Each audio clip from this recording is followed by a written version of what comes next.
Commander Alex Shepard walked out of the Galactic Council chambers with his fists clenched tight. His face was red with anger, but he kept his breathing steady as he moved through the grand hallway. The alien representatives around him stepped back, their eyes following him with a mix of fear and scorn. For the third time, the Council had said no to Earth's request to lift the trading rules. The tall, blue-skinned Arcturian who led the Council had used the same old excuses. Humans are too wild. Your biology makes other species uncomfortable. Deathworlders must be kept in check for everyone's safety. Alex reached the transport tube and punched the button for the Earth Embassy level. As the doors closed, he finally let out the curse he'd been holding back. The tube hummed as it carried him down 50 levels to where humans were allowed to keep their offices, far from the Council chambers. Of course.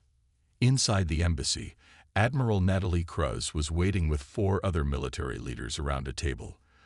The room fell silent as Alex entered. "They rejected it again," he said simply, dropping his datapad on the table. Admiral Cruz nodded, not looking surprised. "And the Regellian attack on New Montana, did they address that?"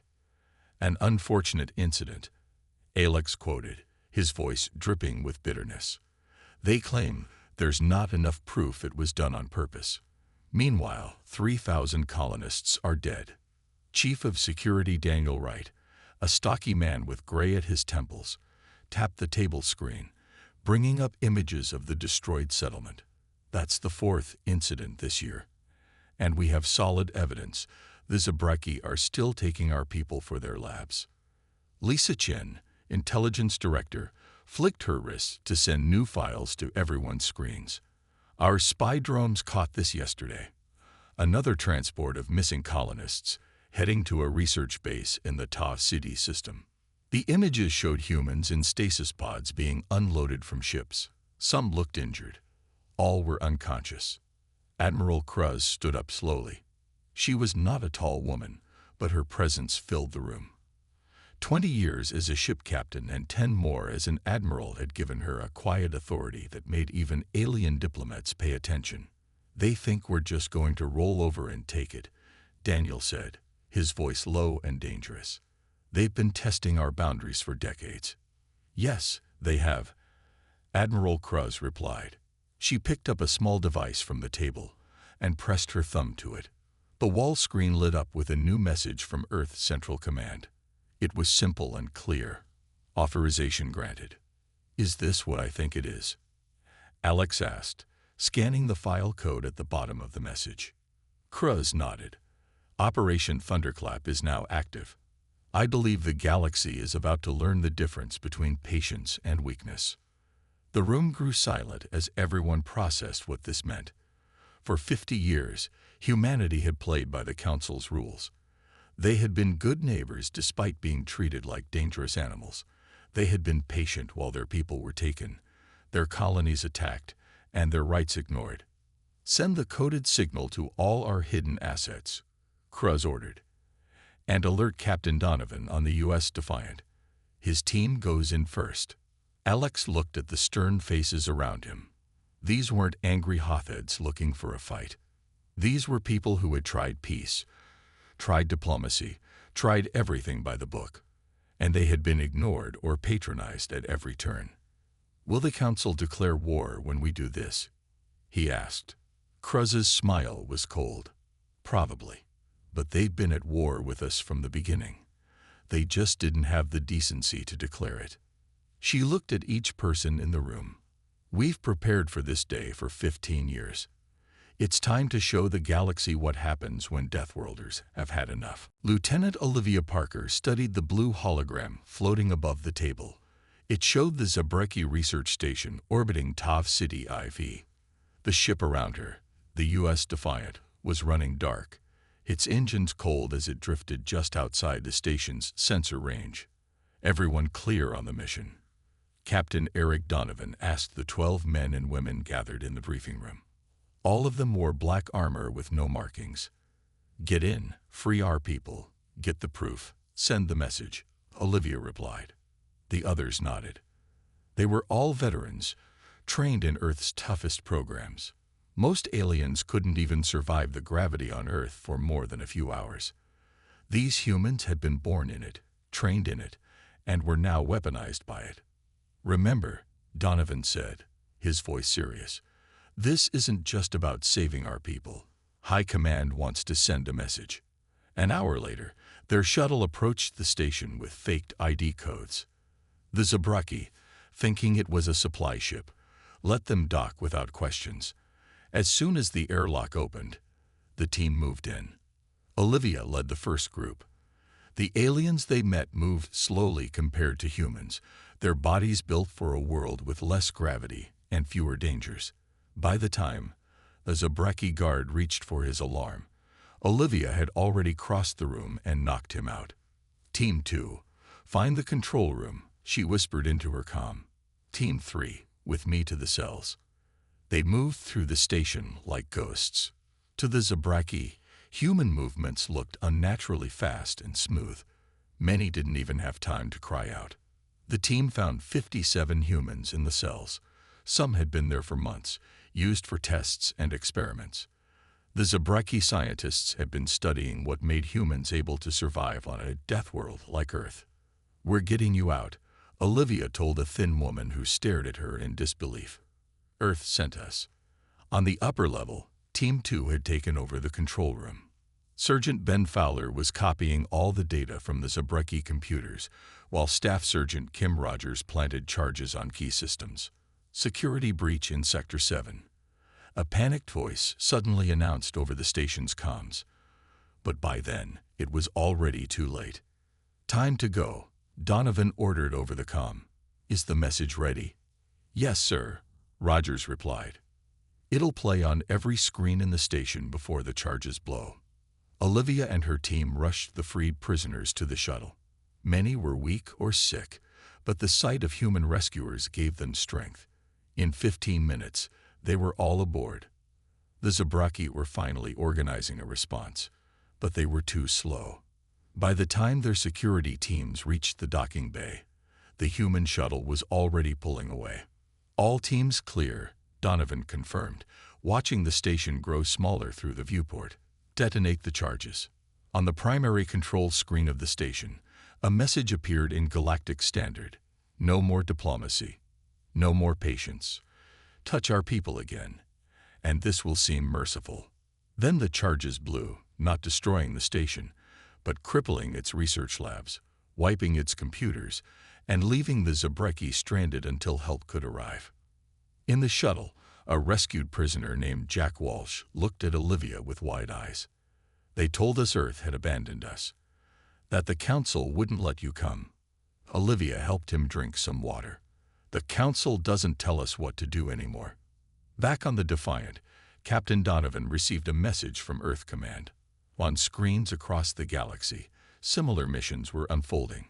Human strike teams had hit a Regelian military outpost and, most shockingly, had somehow infiltrated the Council archives, stealing proof of a long-standing plot to keep humanity contained. "Phase 1 complete," Donovan reported. "The message has been delivered." Admiral Kruz's voice came through clearly. "Good. Now let's see if they're smart enough to listen."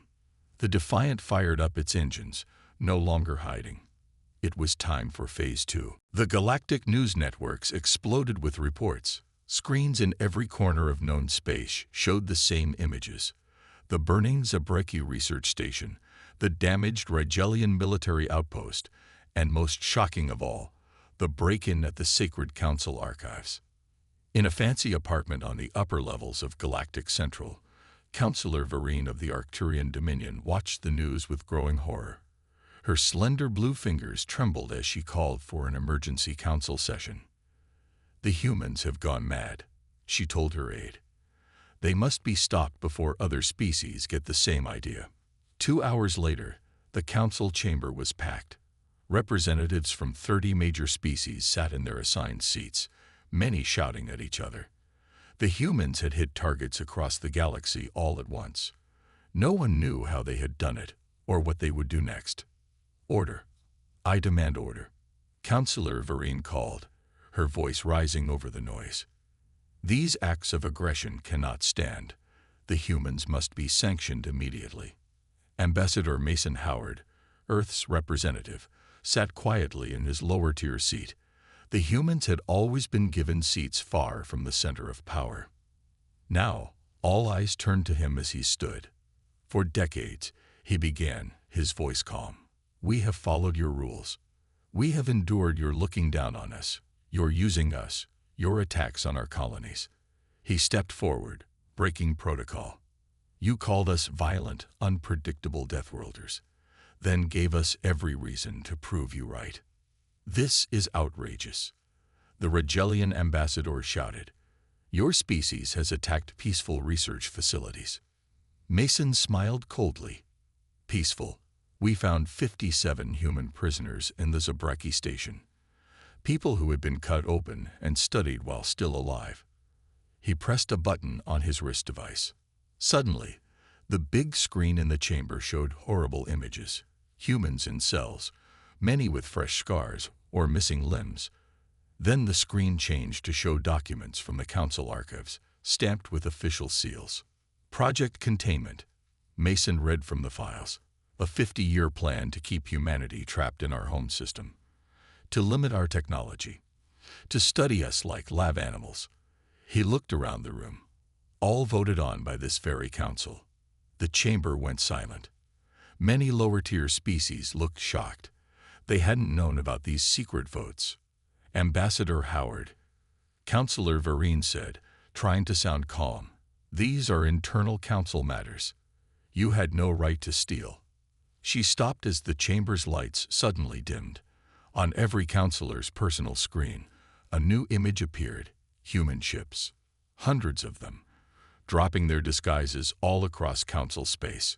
Ships that had been hidden as cargo vessels or tucked away in nebulae now showed their true nature. This isn't stealing, Mason said, activating a holographic display showing human fleets mobilizing across the galaxy. This is self-defense, and we've only just begun. The Tellarate ambassador jumped to his feet. You threaten the council with war. Your primitive ships are no match for our combined fleets. Mason looked at him with pity. We don't want war. We never did. We wanted to be treated as equals. He pointed to the screens showing more human ships appearing. But if you force this fight, you should know something about humans that you've forgotten. We come from a world that tried to kill us every day. We evolved running from predators that were faster and stronger. Everything on Earth wants to eat us, poison us, or crush us. He looked around the chamber, and yet here we are, still alive, still fighting. That's what it means to be a Deathworlder. In the back of the chamber, the representatives from other so-called harsh worlds watched with growing interest. The Drakids, the Volari, and the Sentinel of Korbel, all species that had been kept down by the Council, were beginning to see humans in a new light. This session is adjourned, Councillor Vereen announced, trying to regain control. But it was too late. The galaxy was changing, and everyone knew it. As Mason left the chamber, his comm unit buzzed. It was Admiral Cruz. Phase 3 is ready, she said. The Terran ultimatum begins now. Grand Admiral Patricia Vega stood on the bridge of the dreadnought Lincoln as Earth's battle fleet moved into position. Through the main window, she could see the glittering lights of the Arcturian homeworld. All ships report ready, Admiral, said Communications Officer Kevin Barnes from his station. The young man's fingers moved quickly over his screen as messages came in from the fleet. Multiple hails coming in from Council worlds, he added. They're demanding to know our intentions. Vega nodded, her gray hair catching the light from the control panels. Put them through. It's time they understood exactly what they've awakened. On the main screen, the worried face of the Arcturian Prime Minister appeared. His blue skin had turned almost white with fear. This is an act of war, Admiral, he said, trying to sound brave. The Council will not stand for this show of force. Vega didn't smile or frown. Her face remained calm as she spoke. This is not a show, Prime Minister. For 50 years, your people and the Council have pushed humans aside. You've attacked our colonies, taken our people for experiments, and blocked our growth. Today, that ends." She pressed a button on her chair, and the screen split to show multiple feeds. On each one, human ships appeared near important council worlds. Ships that had been disguised as cargo vessels or hidden in clouds of space dust now revealed their true power. "Impossible," the Prime Minister whispered. "Your fleet was counted. Your shipyards were washed." "Yes, they were," Vega agreed. "And while you watched those, we built elsewhere.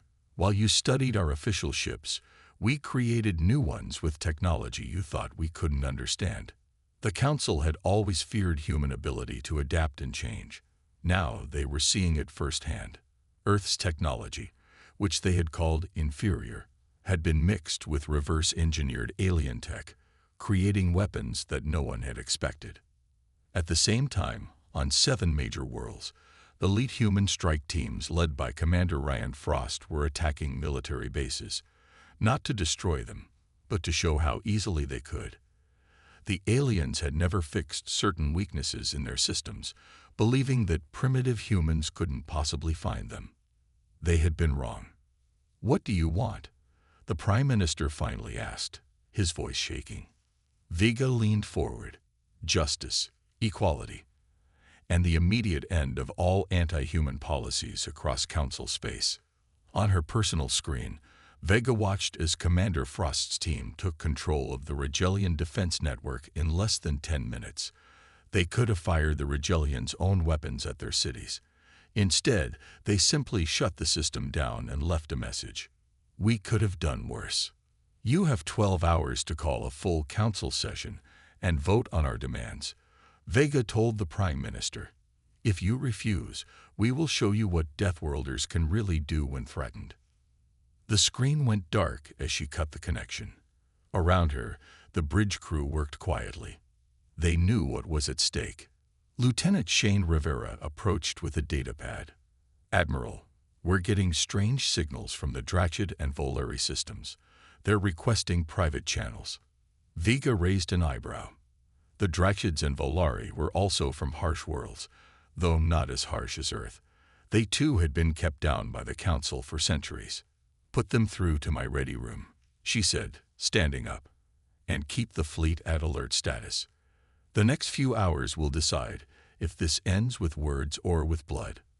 As she walked to her private office, Vega thought about Earth, about the storms and earthquakes and predators that had shaped humanity from the beginning. The Council had called these things curses, but today they were humanity's greatest strength. The galaxy was about to learn it the hard way. The Grand Council chamber was in chaos. Representatives from over 50 species shouted at each other as fear and anger filled the room. The emergency session had been called just 6 hours after the human fleet revealed itself. "We should negotiate immediately," insisted the Proximan delegate, his 4 eyes blinking rapidly. "The humans have shown us weaknesses in our systems we never knew existed. They could have attacked already but didn't." "Absurd," countered the Regellian High Commander, slamming his fist on the table. "We cannot show weakness to a lesser species. If we give in now, every Deathworlder will think they can challenge us." Ambassador Mason Howard sat quietly, watching the Council tear itself apart. The Tellarites and Arcturians demanded military action, while the Altarians and Centaurians pushed for immediate talks with Earth. "The human ships have appeared near all our major worlds," said the Centaurian Prime, her voice soft but clear. "How did they hide such a fleet? And what else might they be hiding?" On Earth, President Samantha Clark stood before the United Nations. Behind her, a large screen showed the human fleet's positions across the galaxy. Every nation on Earth had contributed ships, soldiers, and resources to this moment. "For too long," she said to the packed assembly hall, "we've been treated as dangerous curiosities rather than equals. The galaxy feared what we might become, and in doing so, created exactly what they feared." The speech was being broadcast to all human colonies and ships, on mining outposts and farming worlds, in research stations and trade hubs. Humans paused their work to listen. "We do not want war," the president continued. "We have never wanted war. But we will no longer accept being treated as less than any other species in this galaxy." Back in the council chamber, the Drachid representative rose to speak. The Drachids came from a heavy gravity world with toxic air. Like humans, they had been classified as Deathworlders and kept from full council membership. "Perhaps," the Drachid said, his rough voice cutting through the noise, "we should consider that we have been wrong about the humans, and about others like them." He looked at the representatives from other harsh worlds, the Volari, the Sentinel of Korbel, the Jex, all species that had been kept down by the Council for centuries. "The humans have done in 50 years what we couldn't do in 500, he continued. "They've shown that being from a harsh world isn't a curse, it's a strength." Across the galaxy, the news networks showed an unexpected side of the human action. Video from the Zabreki research station showed human soldiers helping not just their own kind, but also freeing alien prisoners. In one clip, a human woman carried 2 Altarian children through fire to safety. On the trading hub of New Singapore, humans opened their homes to worried alien visitors who couldn't get transport off-world. In the medical centers on Mars, human doctors continued to treat alien patients, even as war seemed possible.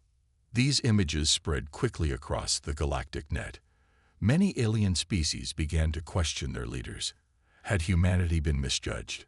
Admiral Vega received the reports on the bridge of the Lincoln.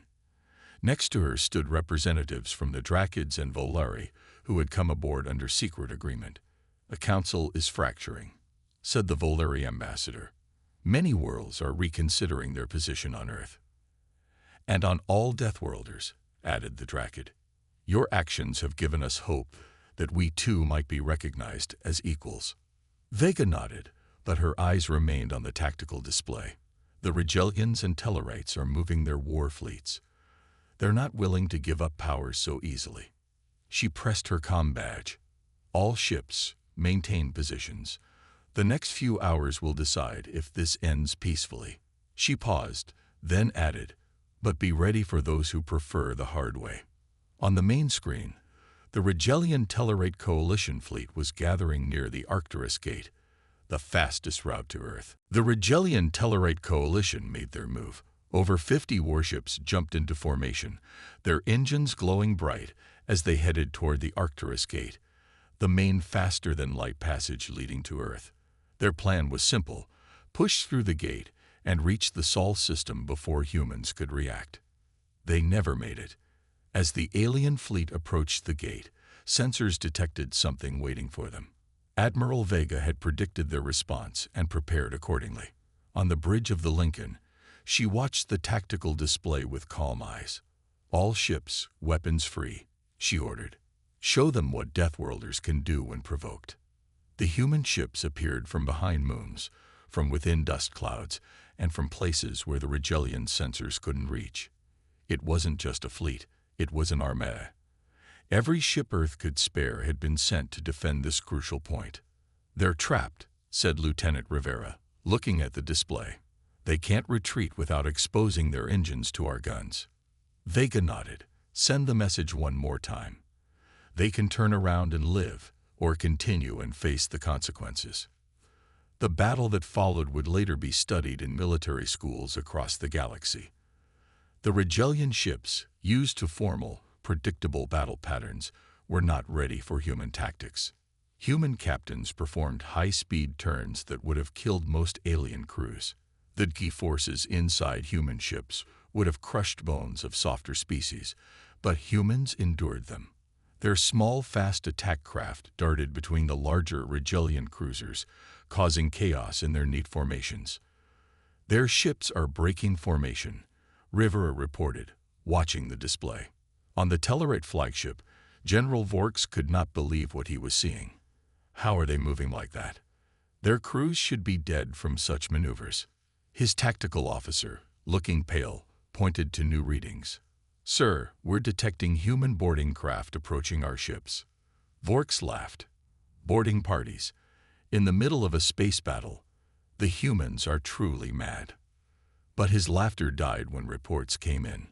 On 3 Tellarite cruisers, human soldiers had cut their way inside. Moving faster and hitting harder than any Tellarite could, they were taking control of ship after ship. Lieutenant Amy Foster led one such team onto the Tellarite flagship itself. Her squad of 20 humans moved through the corridors like ghosts, their armor protecting them from the weak Tellarite weapons. Engineering secured, came the report over her comm. Bridge is ahead. The Tellarites had never prepared for enemies inside their ships. Why would they? No species would be crazy enough to board a ship during battle, except humans from a high-gravity, high-danger world where risk was part of daily life. General Vorks heard the sounds of fighting outside the bridge doors. "Seal the bridge," he ordered. "No one gets in." The heavy doors slammed shut, multiple locks engaging. The general smiled at his officers. No boarding party can breach those doors. They're solid metal, 3 feet thick. Then they heard a sound, a hissing noise from the doors. Sparks began to fly as something hot cut through the metal like it was paper. 20 minutes after the battle began, Lieutenant Foster stood on the bridge of the captured Tellarite flagship. General Vorks and his officers were secured in the ship's own brig. "Flagship secured, Admiral," she reported to Vega, requesting instructions. Across the battlefield, human ships had surrounded what remained of the Rigelian Tellarite fleet. Some alien vessels had surrendered. Others had been disabled. A few had tried to flee and been caught. Not a single human ship had been destroyed. Admiral Vega's voice came clear over the comms to all human ships. "Well done. Send a message to the Rigelian High Command and the Tellarite Primacy. Their fleet has been defeated. Their flagship is under our control." She paused, then added, "And tell the Galactic Council that the Battle of Arcturus Gate is over. Now we talk about peace, on our terms." On human colonies across the galaxy, people watched the news with a mixture of pride and hope. For the first time in 50 years, they could stand tall. 3 weeks after what many now called the Deathworlder uprising, the Galactic Council met again.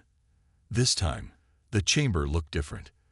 The tiered seating that had once put some species above others was gone. Now all representatives sat at a round table, with humans, Drachids, Volari, and other former lesser species given equal places. Ambassador Mason Howard led the human delegation. His face showed neither pride nor anger as he addressed the council. "We don't want to rule over you," he stated clearly.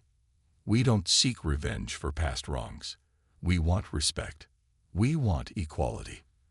And we want all species to understand that different doesn't mean inferior." The new galactic charter lay on the table before them. It had been written with significant human input, along with ideas from other species who had been pushed aside for too long. The document removed all classifications based on homeworld gravity or danger levels. It banned experiments on sentient beings without clear consent. It lifted trade restrictions that had kept some worlds poor while others grew rich. "This is the beginning of a new age," said the Drachid representative, his rough voice solemn. "One where we judge each other by our actions, not by the worlds that shaped us." On the Lincoln, Admiral Vega watched the signing ceremony on the main screen. Beside her stood the Rigelian admiral who had surrendered at Arcturus Gate. "You could have destroyed us," he said quietly. "Why didn't you?" Vega turned to him. "Because that's not who we want to be.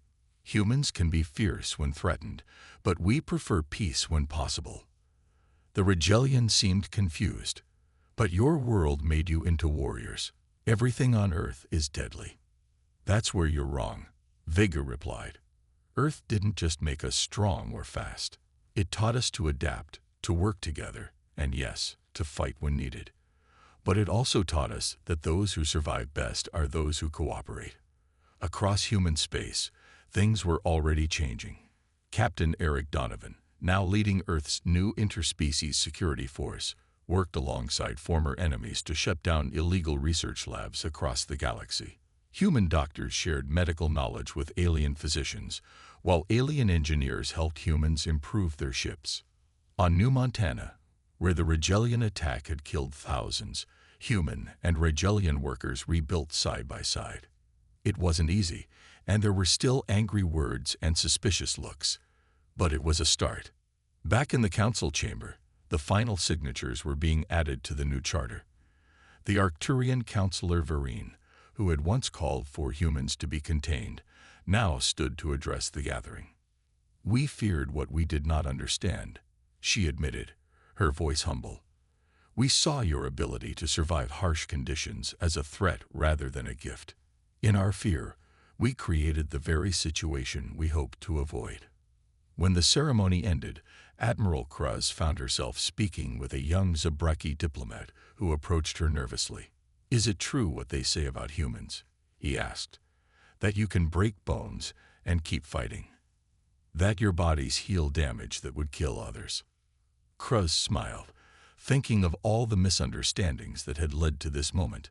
"We can," she said, "but we'd rather break bread together than bones."